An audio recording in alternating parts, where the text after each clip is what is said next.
சனிக்கிழமை நீதிபதி முன்னாடி கையெழுத்து போட முடிஞ்ச சவுக் சங்கர்னால சிறைக்குள்ள சிறை அதிகாரிகள் முன்னாடி கையெழுத்து போடாமல் இருக்க முடியுமா? கையெழுத்து போடலைன்னா விட்டுருவாங்களா? ஏன் லெஃப்ட் ஹேண்ட் தம்பு வைக்கிறார்? அப்போனா என்ன அர்த்தம்? வலது கை செயல்பட முடியும். திருப்பியும் மனநலம் பாதிக்கப்பட்டவர்களுடைய வார்டில் தனி ரூமில் தான் அவர் அடைச்சி வச்சுருக்காங்க. ஏன் அப்படின்னு கேட்டிங்கன்னா, பொது வார்டில் அடைச்சா அவர்னால மற்ற கைதிகளாவது உதவி செய்யலாம், கை வேலை செய்யாதனால. மற்ற கைதிகள் இவருக்கு உதவி செய்கிறாங்க, தண்ணி எடுத்து கொடுக்குறாங்க, பிளேட் கழுவி தர்றாங்க, சாப்பாடு ஊட்டி விட்றாங்கங்கிறதுனால அந்த உதவியும் கூட இவருக்கு கிடைக்கக்கூடாதுங்கிறதுக்காக மீண்டும் அவரை மனநிலை பாதிக்கப்பட்ட வார்டெல்லாம் அடைச்சி வச்சுருக்காங்க. இன்னும் தனி ரூமில் தான் அடைச்சி வச்சுருக்காங்க. அது சட்டவிரோதம். இப்போ நாம் போராடுறதே மருத்துவ உதவிக்கு தான் போராடுறோம். இது சவுக் சங்கருங்கிறத மறந்துடுறோம். ஒரு மனிதன், ஒரு கைதி சிறையில் அடிக்கப்பட்டிருக்கார். இன்றைக்கு 2 நாளாக போராடியும் நம்மளால் ஒரு எக்ஸ்ரே எடுக்க வைக்க முடியலன்னா எந்த மாதிரியான ஒரு மாநிலத்தில், ஸ்டேட்டில் நம்ம வாழ்ந்துட்டுருக்கோம்? எகெயின் அதனால தான் நான் ரிப்பீட் பண்ணுறேன், we are living in a police state.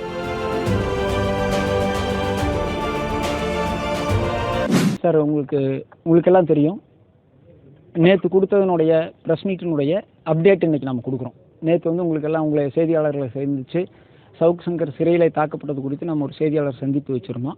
அதோட அப்டேட் நீங்கள் காலையிலேருந்து எல்லோரும் தனித்தனியாக கேட்டதுனால எல்லாத்தையும் ஒட்டுக்கா வர வச்சு இப்போ இந்த அப்டேட் கொடுக்குறோம். நம்ம நேற்று நம்ம ஜெயம்4 நீதிமன்றத்தில், குற்றவியல் நடுவர் நீதிமன்றம் 4ல் சவுக் சங்கர் அவர்கள் சிறையில் தாக்கப்பட்டிருக்கிறதா சொல்லி ஒரு மனு போட்டிருந்தோம்.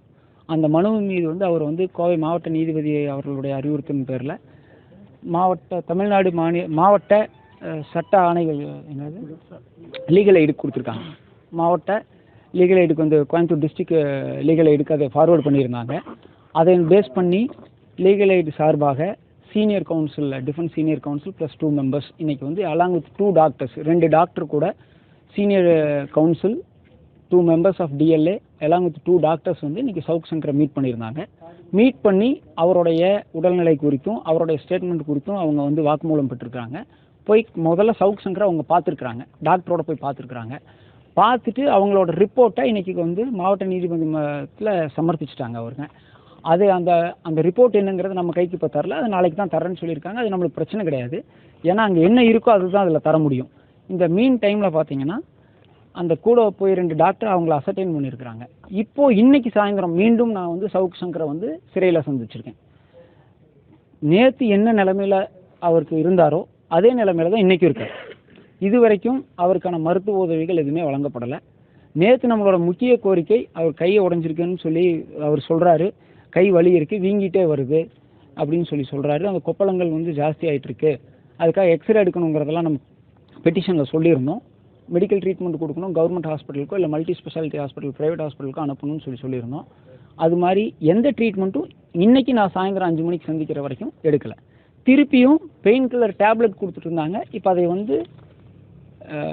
ஃப்ளூயிடாக போடுறாங்க, ஐவியாக போடுறாங்க. ஆக்சுவலி நேற்று வரைக்கும் டேப்லெட்ஸ் கொடுத்துட்டு இருந்தாங்க, இன்றைக்கி ஆன்டிபயோட்டிக்கை ஃப்ளூயிடாக போட்டுட்ருக்காங்க. இதுதான் இப்போதைக்கு அவருடைய சுச்சுவேஷன். நேற்று என்ன நிலைமையில் அவர் இருந்தாரோ அதே நிலைமையில் தான் இன்றைக்கி சாயந்தரம் 5 மணிக்கு இருக்கார். உதவி மையம் அவங்க கோர்ட் உத்தரவிட்டது என்னென்னா, நாம் சொன்னது உண்மையாக பொய்யா, உண்மையாகவே அவருக்கு அடிபட்டிருக்கா, அவருக்கு இன்ஜுரிஸ் இருக்கா, அவர் கையில் ஏதாவது பழைய மருத்துவ அறிக்கைக்கும் புது மருத்துவ அறிக்கைக்கும் ஏதாவது வித்தியாசம் இருக்கா, இவங்க சொல்கிற பெட்டிஷனில் சொல்லியிருக்கிற மாதிரி அவருக்கு இன்ஜுரி இருக்கான்னு பார்க்கறதுக்கு தான் அனுப்பிச்சிருக்காங்க. அவங்க பார்த்துருக்குறாங்க. பார்த்ததில் சவுக் சங்கர் அவர்கள் தெளிவாக அந்த சீனியர் கவுன்சில் சண்முகவேல்னு ஒரு அட்வொகேட் தான் போயிருக்காரு. ஒரு சீனியர் கவுன்சில், சீனியர் டிஃபென்ஸ் கவுன்சிலில் சீஃபாக இருக்கார். அங்கே மாவட்ட சட்ட உதவி மையத்தில் சீனியர் கவுன்சிலாக இருக்கார் சண்முகவேல். அவர் போய் பார்த்துருக்காரு. அவர்கிட்ட சங்கர்கிட்ட நான் கேட்கும்போது அவர்கிட்ட வாக்குமூலம் சங்கர் சொல்லியிருக்காரு, என்னை அடிச்சிருக்காங்க, கை உடஞ்சிருக்கு, எனக்கு கை வலிக்குது, ஆல்ரெடி உடஞ்சி பிளேட் வச்சுருக்கிற கையில் தான் அடிச்சிருக்கிறாங்க, அந்த இடத்துல ஃப்ராக்சர் இருக்குது, இது வரைக்கும் எக்ஸ்ரேஸ் எடுக்கலை. ஆனால் சவுக் சங்கரை ட்ரீட்மெண்ட் பண்ணக்கூடிய டாக்டர் அவருடைய ப்ரிஸ்கிரிப்ஷனில் அங்கே ஜெயிலுக்குள்ளேயே அவரை ட்ரீட்மெண்ட் பண்ணுறாங்க, அந்த ட்ரீட்மெண்ட்லேயே ஃபர்தர் ஆக்ஷன் நீடட் அப்படின்னு எழுதியிருக்காங்கன்னு சொல்லி சவுக் சங்கர் தெளிவாக சொல்லியிருக்காரு. அது அந்த மருத்துவ குறிப்புலேயும் இருக்குது. இப்போ இது ஒரு முக்கியமான குற்றச்சாட்டு. இப்போ நாம் அடிபட்டுச்சு, மனித உரிமைகள் மீறப்பட்டிருக்கு, திருப்பியும் நம்ம அதுதான் சொல்கிறோம். சவுக் சங்கர் செய்தது சரியா தவறா அப்படிங்கிறதுக்குள்ளேயே நம்ம போகல. அது நீதிமன்றத்தில் முடிவு செய்யட்டும். நம்ம நேற்றே தெளிவாக சொல்லிட்டோம், எந்த ஒரு குற்றவாளியும் நீதிமன்றத்தால் தண்டிக்கப்பட்டால் அவர் தண்டிக்கப்படத்தான் வேண்டும். இப்போ நம்மளுடைய குற்றச்சாட்டு, அவரை சிறையில் வைத்து தாக்கியிருக்கிறார்கள். அதற்கு வந்து மேற்கொண்டு எந்த விதமான மருத்துவ உதவியும் செய்யவில்லை அப்படின்னு தான் நீதிமன்றத்தை அணுகணும். நீதிமன்றத்திலேருந்து இன்றைக்கி டிஎல்ஏல போய் பார்த்துட்டு வந்ததுக்கப்புறம் சிறைத்துறை வந்து இப்படி ஒரு அறிக்கை கொடுத்துருக்காங்கங்கிறது எனக்கு ஆச்சரியமாக இருக்குது. ஏன்னா சிறைத்துறைக்கு இன்றைக்கி டிஎல்ஏலேருந்து போனது, டிஸ்ட்ரிக்ட் லீகலேருந்து போயிருக்காங்க, டாக்டர்ஸ் போய் அவங்கள பார்த்துருக்காங்க, அவங்க இன்றைக்கி ஒரு ரிப்போர்ட் ஃபைல் பண்ணியிருக்காங்க. அந்த ரிப்போர்ட் வந்து மாநில, அதாவது ஸ்டேட் டிஸ்ட்ரிக்ட் லீகல் எய்டுக்கு வந்து ஃபார்வேர்ட் ஆகிருக்கு. இங்கே இருக்கக்கூடிய மாவட்ட நீதிபதிகளும் அதை அனுப்பிச்சிருப்பாங்கன்னு நான் நம்புகிறோம். அப்படி இருக்கையில் எப்படி இப்படி எந்த விதமான தகவலும் தெரியாமல் வந்து சிறைத்துறை இப்படி ஒரு அறிவிப்பு கொடுத்துச்சுன்னு தெரில. உங்களுக்கு நான் அதுக்கெல்லாம் வந்து ஏன் அவருக்கு அடிபட்டுருக்குது அப்படின்னு காமிக்கிறதுக்கு ஒரு ஆவணம் காமிக்கிறேன் நான். ஆக்சுவலி இதில் காமிச்சிடலாமா? இது வந்து கோயம்புத்தூரில் அவர் ரிமாண்ட் பண்ணும்போது கொடுத்த கைது குறிப்பானை. சனிக்கிழமை கோயம்புத்தூரில் சவுக்கு சங்கரை கைது பண்ணும்போது கொடுத்த கைது குறிப்பானை. நீதிபதி முன்னாடி, அன்னைக்கு ரிமாண்ட் பண்ண நீதிபதி ஜெயமோகன் முன்னாடி போலீஸ் வந்து சவுக்கு சங்கர் கொடுத்த கைது குறிப்பானே.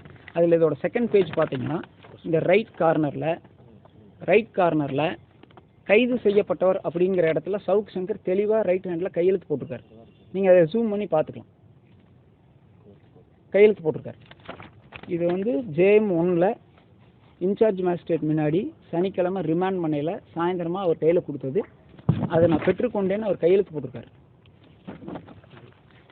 இன்னைக்கு தேனி வழக்கில் அவரை ஃபார்மல் அரெஸ்ட் பண்ணுறாங்க சிறைத்துறையில். தேனியிலிருந்து இன்ஸ்பெக்டர் மிஸ்டர் உதயகுமாருங்கிறவர் வந்து சிறையில் சென்று தேனியிலே பதிவு செய்யப்பட்டிருக்கக்கூடிய வழக்கில் அவர் கைது செய்யப்பட்டிருக்கார். அந்த கைது குறிப்பானை சவுக் சங்கருக்கு வழங்கப்பட்டிருக்கு. அதில் பார்த்தீங்கன்னா இன்றைக்கி தேதி காலையில் 7/5/2024 இன்றைக்கி தான் கொடுத்துருக்காங்க. அதில் இங்கே பார்த்தீங்கன்னா இன்றைக்கி காலையில் 7:35க்கு டிஎல்ஏ அதிகாரிகள் போகிறதுக்கு முன்னாடியே காலை 7:35 மணிக்கு தேனி இன்ஸ்பெக்டர் ஜெயிலில் கோயம்புத்தூர் மத்திய சிறையில் போய் தேனி வழக்கில் சவுக்கு சங்கர் கைது செய்யப்பட்டதாக கைது குறிப்பானை கொடுத்துருக்காங்க. அதில் பார்த்தீங்கன்னா கைது செய்யப்பட்டவர் கையெழுத்துன்னு இருக்கிற இடத்துல லெஃப்ட் தம்ப் வச்சுருக்கார், கைரேகை தான் வச்சுருக்கார், லெஃப்ட் ஹேண்டோட கைரேகை வச்சுருக்கார். சனிக்கிழமை நீதிபதி முன்னாடி கையெழுத்து போட முடிஞ்ச சவுக்கு சங்கர்னால் சிறை அதிகாரிகள் முன்னாடி கையெழுத்து போடாமல் இருக்க முடியுமா? கையெழுத்து போடலைன்னா விட்டுருவாங்களா? ஏன் வந்து லெஃப்ட் ஹேண்ட் தம்பு வைக்கிறார்? அப்போனா என்ன அர்த்தம்? வலது கை செயல்பட முடியல, அது அடிக்கப்பட்டிருக்கு. இதுவரைக்கும் எக்ஸ்ரே எடுத்திருந்தால் கண்டிப்பாக அது வந்து ஃப்ராக்சர்னு நிரூபணமாயிருக்கும். அதனால் இப்போ வரைக்கும் நம்ம சாயந்தரம் சந்திக்கிற வரைக்கும் எக்ஸ்ரே எடுக்கலை. கை கரெக்டாக இருந்திருந்தா நீதிபதி முன்னாடி கையெழுத்து போட முடிஞ்சவர்னால சிறைத்துறைக்குள்ளே எப்படி வந்து லெஃப்ட் ஹேண்டில் ரேகை வைக்க முடியும்? அப்போது சிறைக்குள்ளேயே அத்தனை போலீஸ் அதிகாரிகள் இருந்தும் அவரால் கையெழுத்து போட முடியலன்னா கை வேலை செய்யலிருந்தான்னு அர்த்தம், ரைட் ஹேண்டு. இதை விட என்ன ஆவணம் இந்த சிறைத்துறைக்கு தேவை? நம்பர் 1. நம்பர் 2, இன்றைக்கி வந்து போலீஸ் கஸ்டடி கேட்ட பெட்டிஷன் வந்து இன்றைக்கி வழக்குக்கு வாய்தாக்கு போட்டிருந்தாங்க. போலீஸ் கஸ்டடி பெட்டிஷன் சொல்லி சொன்னால் என்னென்னா, போலீஸ்க்கு ஒரு கைதியை கஸ்டடி எடுக்கிறதுக்கு முன்னாடி நீதிபதி முன்னாடி ஆஜர்படுத்தி அந்த கைதிக்கு போலீஸ் கஸ்டடிக்கு போகிறதுக்கு உங்களுக்கு சம்மந்தமா அப்படின்னு நீதிபதி கேட்கணும். அதற்காகத்தான் இந்த வழக்கு இன்றைக்கி பட்டியலிடப்பட்டிருந்துச்சு. அதோட CMP நம்பர் வந்துட்டு 16070 அதில் என்ன ஆர்டர் போட்டிருந்தாங்கன்னா, address the letter to central prison Coimbatore to produce the accused on 7/5/2024 இன்றைக்கி ஆஜர் பண்ண சொல்லி மத்திய சிறைக்கு ஆர்டர் போட்டிருந்தாங்க. இன்றைக்கு மத்திய சிறையிலிருந்து சவுக்கு சங்கர் அவர்களை கோர்ட்டில் ஆஜர்படுத்தலை. என்ன காரணம்னா, அவரை வெளியே கூட்டிகிட்டு வந்தால் நீதிபதி முன்னாடி அவர் வந்து நிற்கும்போது நீதிபதி போலீஸ்க்கு கஸ்டடி கொடுக்கறதுக்கு முன்னாடி உங்களோட உடல்நிலையில் ஏதாவது பிரச்சனை இருக்கா அப்படின்னு அவர் வந்து கண்டிப்பாக பார்ப்பார். பார்க்கும்போது அவரோட கை காயங்கள் தெரியும், கை வீங்கி இருக்கிறது தெரியும், கையில் இருக்க கொப்பளங்கள் தெரியும். அதற்கான எந்த நடவடிக்கை எடுக்கலைன்னு சவுக்கு சங்கர் இன்றைக்கி நீதிமன்றத்தில் சொல்கிறதுக்கான வாய்ப்பு இருந்துச்சு. அதைத்தான் நாங்கள் எதிர்பார்த்தோம். அந்த வாய்ப்பு இன்றைக்கி வந்து சிறைத்துறையால் என்ன காரணத்துக்காக அவர் என்னை கூட்டிகிட்டு வரலைங்கிறது எங்களுக்கு தெரியாது. ஏன்னா அந்த பெட்டிஷன் வந்து கோர்ட்டுக்கும் சிறைத்துறைக்கும் போலீஸ்க்குமான பெட்டிஷன். இன்றைக்கி ஆஜர்படுத்தியிருந்தாங்கன்னா சவுக்கு சங்கர நீதிபதியை கேள்வி கேட்கறதுக்கான வாய்ப்பு இருந்துச்சு. அதை ஆஜர்படுத்தலை. காரணம் என்ன, அவங்க இப்போ சிறை நிர்வாகம் என்ன நம்புதுன்னா, அது சாதாரண வீக்கம், 2 நாளில் கம்மியாயிரும், 3 நாளில் கம்மியாயிரும், 3 நாளாக வந்து மெடிசன் கொடுத்துட்ருக்காங்க. பட் இன்றைக்கி வரைக்கும் கம்மியாகலை, அது கம்மியும் ஆகாது. இது பியூர் ஃப்ராக்சர். எக்ஸ்ரே எடுத்தால் சிறை நிர்வாகம் மாட்டிக்குங்கிறதுனால இந்த நிமிஷம் இப்போ பேட்டி கொடுக்குற வரைக்கும் எக்ஸ்ரே எடுக்கலை. நாளைக்கு காலையில் இப்போ அடுத்தது நம்ம என்ன பண்ண போகிறோங்கிற கேள்விக்கு ஆல்ரெடி நம்ம பெட்டிஷன் போட்டிருந்தோம். அந்த பெட்டிஷன் அடிப்படையில் எனக்கு டிஎல்ஏல சீனியர் கவுன்சில் போய் பார்த்துட்டு வந்து ரிப்போர்ட் ஃபைல் பண்ணிட்டாங்க. ஸ்டேட் லீகல் எய்டுக்கும் அந்த ரிப்போர்ட் அனுப்பப்பட்டிருக்குன்னு சொல்லிட்டாங்க. நான் இன்றைக்கி மாவட்ட நீதிபதியும் பார்த்து கேட்டிருந்தோம். அனுப்பிச்சிட்டோம் சார், நீங்கள் கோர்ட்டில் பார்த்துக்கோங்கன்னு சொல்லியிருந்தாங்க. நாளைக்கு கோர்ட்டில் தாக்கல் செய்து அந்த ரிப்போர்ட் அடிப்படையில் அந்த ரிப்போர்ட் எங்களுக்கு காமிக்கணும்னு கேட்க போகிறோம். சட்டப்படி சிஆர்பிசி 54 சப்கிளாஸ் 2 படி எங்களுக்கு அதில் ஒரு காப்பி கொடுக்கணும். அந்த காப்பி கேட்க போகிறோம். அந்த காப்பியின் அடிப்படையில், அந்த ரிப்போர்ட்டின் அடிப்படையில் அவரை ஹாஸ்பிட்டலில் அட்மிட் பண்ணி ஃபர்தர் ட்ரீட்மெண்ட் கொடுக்கணும்னு கேட்க போகிறோம். இதுதான் இன்னையோட சூழ்நிலை. நேற்று இருந்தது என்ன சூழ்நிலையோ அதே சூழ்நிலை தான் இந்த இரவு வரைக்கும். நம்ம இப்போ போராடுறது என்னென்னா, தவறு செய்த அடித்த சிறை காவலர்கள் மேல் நடவடிக்கை எடுக்க சொல்லிலாம் நம்ம இவ்வளோ போராடலை. இன்றைக்கி நம்ம போராடுறது ரொம்ப துரதிருஷ்டவசமான நிலைமை என்னென்னா, மருத்துவ உதவி கேட்டு தான் போராடுறோம். ஒரு எக்ஸ்ரே எடுங்க, ஃப்ராக்சர் இல்லைன்னா உங்களுக்கு நல்லது தானே. சிறைத்துறைக்கு ஒரு எக்ஸ்ரே எடுத்தாச்சுன்னா ஃப்ராக்சர் இல்லைன்னா கை அடிபடலை அப்படின்னு சொல்லிட்டு போயிடலாம். இது ஃப்ராக்சருக்கு எக்ஸ்ரே எடுங்கன்னு கேட்குறோம், எடுக்க மாட்டேங்கிறாங்க. உண்மையாகவே சிறைத்துறை வந்து அவரை அடிக்கலை, காயம் இல்லைன்னு சொன்னால் தாராளமாக அவரை இன்றைக்கி நீதிமன்றத்துக்கு கூட்டிகிட்டு வந்திருக்கலாம். தாராளமாக அவர்கள் வந்து அரசு மருத்துவமனையிலேயே ஸ்கேன், எக்ஸ்ரே இந்த மாதிரி ரிப்போர்ட் எடுத்து பப்ளிக்கில் சொல்லியிருக்கலாம். இன்றைக்கி போன டிஎல்ஏ மெம்பர்ஸ் கிட்ட அதை சப்மிட் பண்ணியிருக்கலாம். அந்த மாதிரிலாம் எதுவுமே நடக்கலை. இன்னமும் எனக்கு தெரிந்த வரைக்கும், அதாவது வழக்கறிஞராக எனக்கு தெரிந்த வரைக்கும் அஃபீஷியலாக எனக்கு காப்பி கையில் கிடைக்கலையே தவிர, எனக்கு அந்த ரெக்கார்டில் என்ன இருக்குங்கிறத என்னால் யூகிக்க முடியுது. ஏன்னா நம்ம அவங்க கூட கலந்து பேசியிருக்கிறோம், சவுக் சங்கரை மீட் பண்ணி பேசியிருக்கிறோம். அதனால் கண்டிப்பாக அந்த ரிப்போர்ட் வந்து சிறைத்துறைக்கு எதிராகத்தான் இருக்க முடியும். அது நாளைக்கு நம்ம கோர்ட்டில் வாங்குகிறோம். ஏன்னா ஆல்ரெடி அனுப்பிச்சாச்சு, அதெல்லாம் மாற்ற முடியாது. அவங்க மாநில ஸ்டேட் லீகல் எய்டுக்கு அனுப்பிச்சிட்டாங்க. அந்த சீனியர் கவுன்சிலர் ரெக்கார்டு பண்ணியிருப்பார், டிஜே கிட்டேயும் ரெக்கார்ட்ஸ் இருக்குது. அதனால் அதெல்லாம் மாற்றுறதுக்கு வாய்ப்பு இல்லை. கண்டிப்பாக காப்பீஸ் எடுப்போம். நாம் இப்போ வந்து மறுபடியும் இந்த மீடியா கிட்ட நம்ம கேட்டுக்கிறது என்னென்னா, இது சவுக் சங்கருக்காக அல்ல. திருப்பியும் அதான் சொல்கிறோம், சவுக் சங்கருக்கு இப்படி ஒரு அசம்பாவிதம் நடந்திருக்கு, ஒரு அராஜகம் நடந்திருக்கு, இத்தனை பேர் நம்ம மீடியாவில் நிற்கிறோம். சாதாரண நடந்தவங்களுக்கு இது மாதிரி நடக்காது. என் ஃபோன் கொடுப்பேன், நடக்காது. சவுக் சங்கருக்கே நம்ம வந்து ஒரு வீடியோ வந்து ஒரு ட்ரீட்மெண்ட் கொடுக்க வைக்க முடியல. நான் ஒரு சின்ன உதாரணம் மட்டும் சொல்லி முடிச்சுக்கிறேன் இந்த பேட்டியை. ஏன்னா ரொம்ப தூரம் எடுத்துக்கிறக்க விரும்பல. நான் இது வந்து புதிது கிடையாது. போலீஸ்க்கு நான் சொல்லியிருக்கேன், லாக்அப் டெத் நடந்துச்சு, அதெல்லாமே சொல்லியிருக்கேன். என்னோட கிளைண்ட்டுக்கே 19 வயசு பையனுக்கு இது வந்து உங்களுக்கு நான் காமிக்க முடியும் என்னால். 19 வயசு பையனை மேட்டுப்பாளையம் காவல் நிலையத்தில் அடித்து எவ்வளவு துன்புறுத்தியிருக்காங்கங்கிறதுக்கு இதெல்லாம் வந்து ஒரு ஆதாரம். இதை வந்து ரிமாண்டே ரிஜெக்ட் பண்ணியிருக்காரு. மேட்டுப்பாளையத்தினோட நடுவராக இருந்தவர் ஒரு 6-7 மாதத்துக்கு முன்னாடி இவ்வளவு பெரிய ப்ரூட்டல் அக்கோ சின்ன பையன் மேலே நடந்துச்சு. இது எங்களால் வந்து மேட்டுப்பாளையம் ஜட்ஜு ரிமாண்டையே ரெஃப்யூஸ் பண்ணி இந்த பையனை அரெஸ்ட் பண்ணி போலியான வழக்கில் அரெஸ்ட் பண்ணி அடித்து கூட்டிகிட்டு போகிறாங்க. அவர் ரிமாண்ட் பண்ணலை. ஆனால் ரிமாண்ட் ரெஃப்யூஸ் பண்ணிவிட்டு டாக்டர் மேலெல்லாம் நடவடிக்கை எடுக்க சொல்லி எழுதியிருக்காரு. ஆனால் எங்களால் இதை ஃபர்தராக ப்ரொசீட் பண்ண முடியல. காரணம் என்னென்னா, அந்த ஒரு தாழ்த்தப்பட்ட சாதியை சார்ந்தவர் அந்த பையன். அவங்கள மிரட்டிட்டாங்க அன்றைக்கே, நீங்கள் வந்து இதுக்கு மேலே வந்து போனீங்கன்னா உங்கள் குடும்பத்து மேலே பொய் வழக்கு போடுவோம். இப்படி நிறைய டெய்லியும் தினம் போலீஸ்னால் தாக்குதல் நடத்தப்பட்டு தான் இருக்குது. அது மனித உரிமை மீறல் நடந்துட்டு தான் இருக்குது. அதை தடுத்து நிறுத்துறதுக்காக தான் நம்ம இப்போ போராடணும். சவுக் சங்கர் நிரபராதின்னு நிரூபிக்கிறதுக்காக நம்ம இங்கே போராடலை. கண்ணுக்கு தெரியாமல் இன்றைக்கும் இந்த நிமிஷமும் போலீஸ் வந்து யாரோ ஒருத்தரை அட்டாக் பண்ணிட்டு தான் இருக்காங்க. It's becoming a police state. நம்ம எல்லா போலீஸ் அதிகாரிகளையும் சொல்ல வரல. ஒரு சில குறுகிய மனப்பான்மையுடையவர்கள், அவங்களுடைய ஸ்ட்ரெஸ், மனநிலை பாதிக்கப்பட்டவர்கள் அது இதில் ஈடுபடுறாங்க. அவங்கள கவுன்சிலிங் பண்ணி அரசாங்கம் பண்ணணுமே தவிர இந்த மாதிரி வந்து கைதிகளை பாதிக்கப்படக்கூடாதுங்கிறதுக்காக தான் நம்ம இந்த முயற்சி, இந்த போராட்டம். இன்னொரு முக்கியமான விஷயம், நேற்று சொன்ன மாதிரியே திருப்பியும் மனநலம் பாதிக்கப்பட்டவர்களுடைய வார்டில் தனி ரூமில் தான் அவர் அடைச்சி வச்சுருக்காங்க. ஏன் அப்படின்னு கேட்டிங்கன்னா, பொது வார்டில் அடைச்சா அவர்னால வந்து மற்ற கைதிகளாவது உதவி செய்யலாம், கை வேலை செய்யாதனால. மற்ற கைதிகள் இவருக்கு உதவி செய்கிறாங்க, தண்ணி எடுத்து கொடுக்குறாங்க, பிளேட் கழுவி தர்றாங்க, சாப்பாடு ஊட்டி விட்றாங்கங்கிறதுனால அந்த உதவியும் கூட இவருக்கு கிடைக்கக்கூடாதுங்கிறதுக்காக மீண்டும் அவரை மனநிலை பாதிக்கப்பட்ட வார்டெல்லாம் அடைச்சி வச்சுருக்காங்க. இன்னும் தனி ரூமில் தான் அடைச்சி வச்சுருக்காங்க. அது வந்து சட்டவிரோதம் இல்லைங்க. இப்போ நாம் என்ன சொல்கிறோம்னா, அதுதான் நான் திருப்பாக சொன்னேன். என்னுடைய கம்ப்ளைண்ட் 2 பார்ட். ஒன்று வந்து நடவடிக்கை எடுக்கிறது பின்னாடி எடுத்துக்கணும். முதல்ல நம்ம வந்து மருத்துவ உதவி, மருத்துவத்தில் அவர் கை அடிபட்டிருக்குதுன்னு வந்தாச்சுனாலே ஆட்டோமேட்டிக்காக அதற்கு பொறுப்பு ஜெயில் சூப்பரண்டும் ஜெயில் அதிகாரிகள் தான். நம்மளுக்கு அது அதை நிரூபிக்கக்கூடாதுன்னு அவங்க விரும்புகிறாங்க. அதிகாரிகள் மேலே நடவடிக்கை எடுக்கிற கூடாதுங்கிறதுக்காக தான் அவர் வந்து ஒரு எக்ஸ்ரே எடுக்கிறது எவ்வளோ நேரங்க ஆகும்? 10 நிமிஷம் வேலை. அதை எடுக்காமல் வச்சுருக்கிறதுக்காக காரணம் உண்மைத்தன்மை வெளியே தெரிஞ்சிடும். ஸ்கேன் எடுத்து உண்மைத்தன்மை வெளியே வந்துடும். இப்போது இன்னொரு பிரச்சனை இருக்குது. அவர் அடித்ததில் கொப்பளங்கள் வந்துருச்சுன்னு சொல்லியிருந்தோம். ஆல்ரெடி இவர் டயாபெட்டிக் பேஷண்ட், 240 இருக்குது சுகரு. இந்த சுகரில் அந்த கொப்பளங்கள் அடிச்சிருச்சுன்னா இன்ஃபெக்ஷன் ஆயிடுச்சுன்னா கை வந்து அழுகி போயிடும், கண்டிப்பாக கை எடுக்க வேண்டிய சுச்சுவேஷனுக்கு கூட போகலாம். அதற்கு வந்து அப்படி ஏதாவது ஆச்சுன்னு சொல்லி சொன்னால் முழுமையாக இந்த சிறை நிர்வாகமும் காவல்துறை அதிகாரிகளும் தான் பொறுப்பு. மேடம், நம்ம அதுதான் இப்போ திருப்பியும் சொல்கிறோம். நாம் கண்டிப்பாக மாநில மனித உரிமைகள் ஆணையத்துக்கும் போகணும், மத்திய மனித உரிமை ஆணையத்துக்கும் போகணும். அதற்கு முன்னாடி முக்கியம் பாதிக்கப்பட்ட மனித உரிமை மீறப்பட்ட ஒரு நபருக்கு வைத்தியம் கொடுக்கணும். நம்ம வந்து ஒருத்தரை வந்து கம்ப்ளைண்ட் பண்ணுறது, அவங்க மேலே நடவடிக்கை எடுக்கிறது இரண்டாம் பட்சம்.